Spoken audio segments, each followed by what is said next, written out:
घीसू और माधव।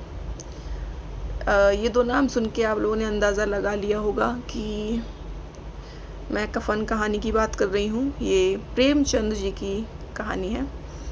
बड़ी शानदार कहानी बताती है कि भाई जब भूख लगे इंसान को, पेट में रोटी ना हो, तब व्यक्ति का सारा आदर्शवाद धरा का धरा रह जाता है। यहाँ जो माधव हैं, उनकी जो पत्नी हैं, प्रसव पीड़ा से कराह रही हैं, पर ना तो पुत्र ना पिता, दोनों ही उसको देखने नहीं जा रहे। क्यों? क्योंकि भूख लगी है, शकरकंदी भुज रही हैं। अगर पुत्र देखने चला जाए, इतने में पिता ने अगर शकरकंद खा ली तो पिता कह भी रहे हैं कि जाओ देख के आओ, पर नहीं, वो देखने नहीं गए। ये कहानी मानवता किस प्रकार मरती है ये दिखाया गया है इसमें।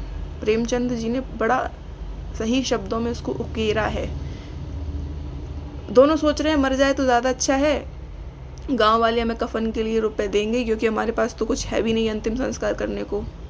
वही होता है, पत्नी मर जाती है, कफन के लिए रुपए दिए जाते हैं, और वो दोनों जो रुपए मिले हैं उन रुपयों से जा कर के पूड़ी, मतलब मस्त खाना खाते हैं बढ़िया तरीके से, और बड़े प्रसन्न हैं, तृप्त हैं कि आज उन्होंने कई वर्षों के बाद ऐसा खाना खाया है। मुझे नागार्जुन जी की पंक्तियाँ याद आई, क्या है दक्षिण क्या है बाम, जनता को रोटी से काम।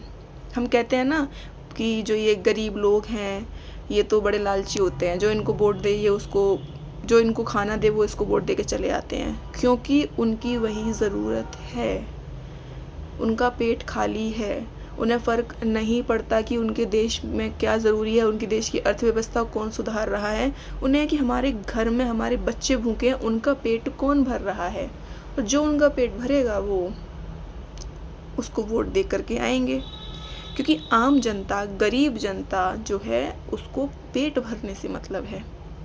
पेट भरा नहीं होगा, वो अपने घर वालों को भी मार सकते हैं,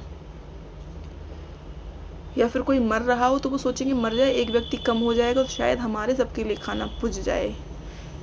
ये कहानी किस प्रकार पूरे आदर्शवाद की हत्या करती है, सही मायने में हम इससे समझ सकते हैं।